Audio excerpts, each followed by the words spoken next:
Hello and welcome to The Things That Bother Me. I am Rebecca, and today we're going to be talking about the big, beautiful bill, so called. Actually, more the big, horrible bill, but we're going to be talking about that today. A nation is judged not by the wealth of its elite, by the well being of its most vulnerable.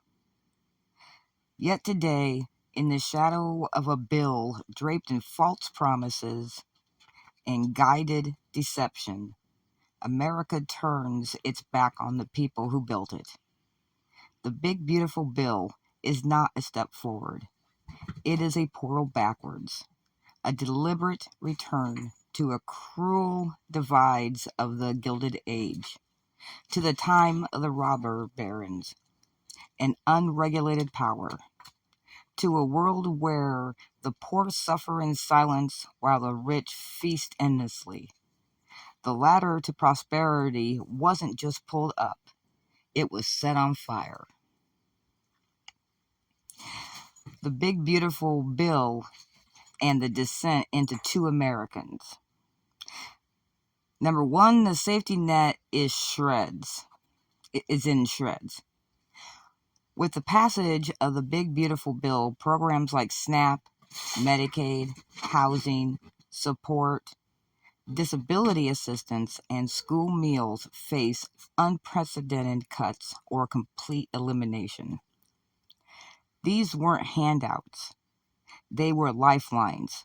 The bill frames this rollback as fiscal responsibility, but in reality, it pushes tens of millions of Americans into extreme poverty, food insecurity, and untreated illness.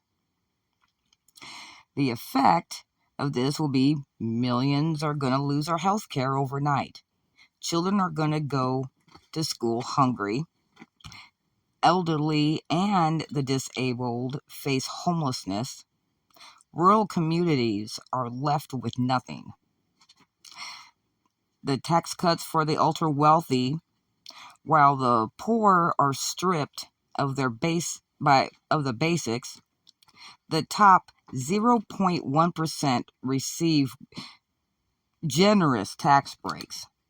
Corporate loopholes widen, estate taxes are slashed, and capital gains are virtually untouchable. This bill cements a permanent upper class immune from the struggles of everyday Americans. Modern day robber barons. The CEOs pay less in taxes than their janitors do. Billionaires use offshore shelters while veterans live on the street.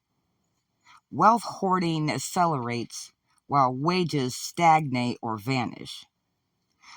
Worker exploitation returns.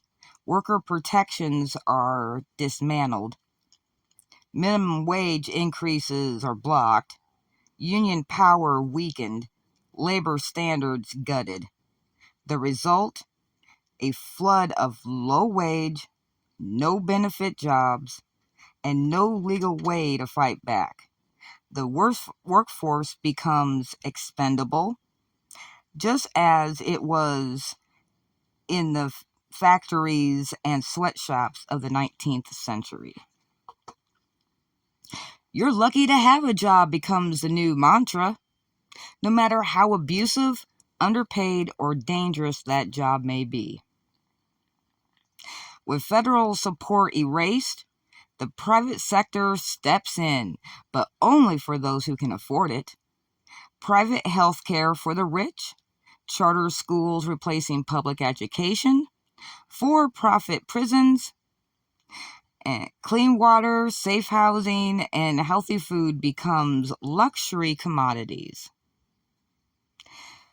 Americans begin to resemble a corporate monarchy more than a democracy. Suppression of dissent. As inequality spikes and unrest grows, the bills quietly boost law enforcement funding and surveillance capabilities while criminalizing protest, homelessness, and poverty. The poor are not just abandoned, they are punished for being poor. The Big Beautiful Bill is not about building a better future. It is about resurrecting an unjust past.